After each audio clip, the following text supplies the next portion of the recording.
இதிலிருந்தே தமிழக மக்கள் எங்களோடு இருக்கிறார்கள் என்று இன்றைக்கு எனக்கு தெரிகிறது. என்றும் நாங்களும் அவர்களோடு இருப்போம். அதனால நிச்சயமா வாங்கிடுவோம். கெடுபடியெல்லாம் எங்களை ஒண்ணும் செய்ய முடியாது.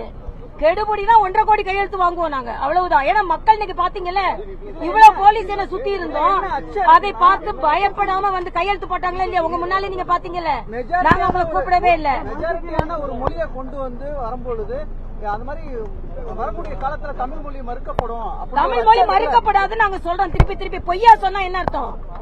ஆக நீங்க பொய்யான பயத்தை கொண்டிருக்கிறீர்கள். தமிழுக்காக என்னோட உயிரை கூட கொடுக்க நான் தயாரா இருக்கிறேன். தமிழுக்காக பாரதிய ஜனதா கட்சி உயிரை கூட கொடுக்க தயாராக இருக்கிறது. அதனால உங்க பொய் பிரச்சாரம் எல்லாம் இனிமே எடுபடாது அப்படின்னு தமிழக முதல்வர் நான் கேட்கிறேன். அவரு ஆட்சியில இருக்கும்போது, கூட்டணியில இருக்கும்போது எதாவது செஞ்சிருக்க வேண்டியதானே? நாங்க இன்னைக்கு தமிழ் மொழிக்காக எங்கள் உயிரையும் கொடுப்போம். நாங்க தமிழ் மொழிக்காகத்தான் இருக்கிறோம். நாங்க இந்திய திணிக்கல, வேண்டும் என்ற இந்தி திணிப்பு என்று ஒரு பொய்யான பிரச்சாரத்தை செய்கிறார்கள்.